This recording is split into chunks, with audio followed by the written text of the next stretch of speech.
Totoo, malinis talaga.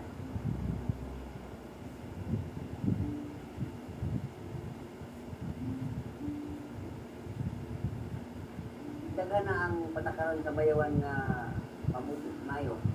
Naay malata, naay dili malata, palit siya ba? Mayo ang pang mayo ang pangdala pa. Okay ra ni sa mo ang paglaboy, nagtanyani, pero masaya ra ni ba? Mayo ang amo bang matayo na mo nga makira, makakaroon ni adlaw-adlaw, tawon pamilya, okay kay sa mo narin Ginoo, tawon mo okay ra.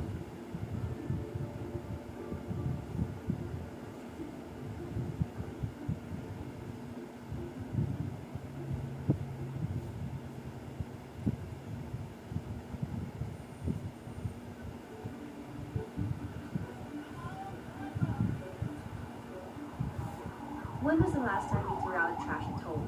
Did you segregate your waste? Did you even think about the garbage collectors who handled it? Getting rid of garbage might seem like a routine task in the world, but without those who help keep our communities clean, things wouldn't run as smoothly. The next time you see your local garbage collectors, let them know that you appreciate their work. But more importantly, thank them in the best way possible. Do your part by segregating trash and keeping the environment clean.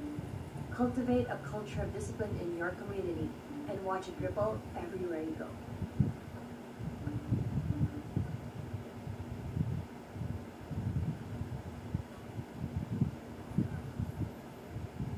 2006 din, nag-information education campaign kami sa mga tao dito na dito gagawan ng landfill. Ang hirap kasi yung mga tao, pag mindset nila na basurahan talaga, mabaho talaga. So ayaw nila. Pero yun, pina-inform namin sa kanila, hindi, basurahan talaga, which is a waste management area facility. Oo, basurahan siya, pero hindi siya yung tipong mixed waste na mabaho talaga. With the help sa barangay council noon, tinulungan din kami sa pag-inform sa mga household. So, natanggap din nila, so okay sila. So, in-acquire ng city yung area, which is 27.4 hectares. And then, they started the construction na. 2010, when it all finished na construction, and operational siya. The plan was supposed to be 30 years for Bayawan City alone.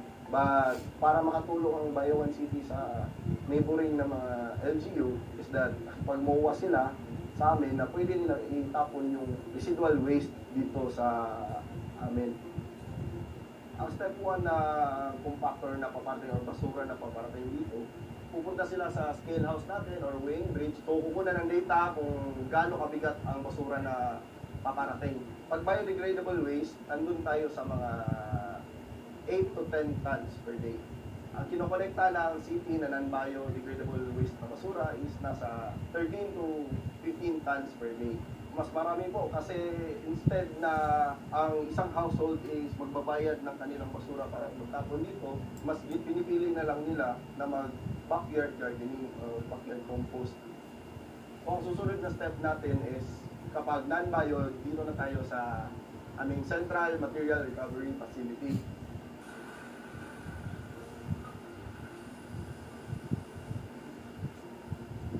Pagdating sa non-bio dito, sinesegregate pa din namin yung non-bio. Kasi madidivide mo yun sa dalawang klase, ang non-bio.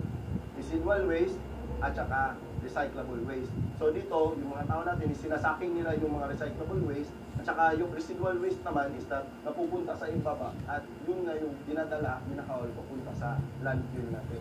Kinukuha din ng mga junk shop yung mga recyclables, binibili nila dito sa amin. So yung pera na binayad sa isang junk shop is babalik din sa city. So sustainable po kasi parang may cycle talaga siya. So ang ginagawa po nila is sinahawal na po nila yung yung mga residual waste natin. Tapos itong dump truck po natin, ang magdadala ng residual waste papunta doon sa cell 1 natin. Wala na po masyado itong amoy kasi medyo nabilan na po ito sa araw, dried up na siya. So okay na po. Andito na po tayo sa aming MRF para sa mga biodegradable. Ito po yung mga tinapon ng mga household dito. Pinapa-decompose namin, natural decomposition lang po. At saka kapag na-decompose na siya for about 6 months, dinadala namin dito para